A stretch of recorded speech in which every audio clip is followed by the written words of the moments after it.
بقول لكم ايه، كلنا بلا استثناء في حياتنا من الصغر ومن الطفولة طالعين بكتل من العقد النفسية والكلاكيع اللي طالعة معانا وبنكتشفها دلوقتي. كتير قوي مننا جواه خوف وقلق ورعب من الماضي ومن الحاضر. كتير مننا اتربى بطريقة ما كانتش كويسة او ما كانتش صالحة ليه. كتير مننا ما تشبعش حب. كتير مننا حاسس بان هو قليل قوي وقيمته صغيرة، وكان الحب اللي بيتقدم له كان حب مشروط، اعمل كذا علشان خاطر تاخد كذا. احنا فينا عقد كتير قوي، بس الفكرة ان احنا ما نلومش اهالينا على طريقة تربيتهم لينا في الوقت اللي فات، لان هم في نظرهم كانوا بيقدموا لنا اقصى حاجة ممكنة او اقصى حاجة هم كانوا يقدروا عليها في الوقت ده.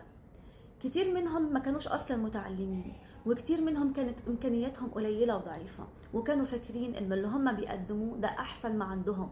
وكتير منهم كانت امهات مستبده، قويه او متسلطه، او الاب اللي كان متسلط ومستبد. فكانت المعامله بتبقى صعبه، يا اما بتتعامل بعنف، يا اما بتتعامل بانك حد قليل وقيمته قليله، يا اما بتطلع ما انتش متشبع حب اصلا. فكلنا جوانا عقد وكلاكيع ومشاكل نفسيه فظيعة ومأثرة فينا وفي تربيتنا لحد النهاردة، ويمكن احنا كمان من غير ما نحس بنطلع ده في أولادنا.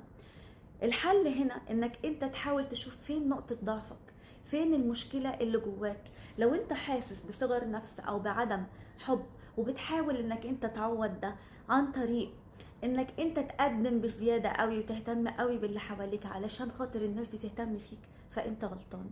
انت بتحاول تعوض الشيء اللي انت اصلا ما لقيتهوش في طفولتك. بدل ما تعمل كده وتشحت الحب من الناس وتقدم لهم بزيادة قوي وانت ما تتشافش، حاول تركز على نفسك. حاول تحط ايدك على نقطة ضعفك. لو انت محتاج حب، حاول تقدم لنفسك الحب ده. حاول انك انت تهتم بنفسك وتعرف قيمة نفسك وتعرف قد ايه انت غالي وقوي وتستاهل حاجات حلوة قوي كتير.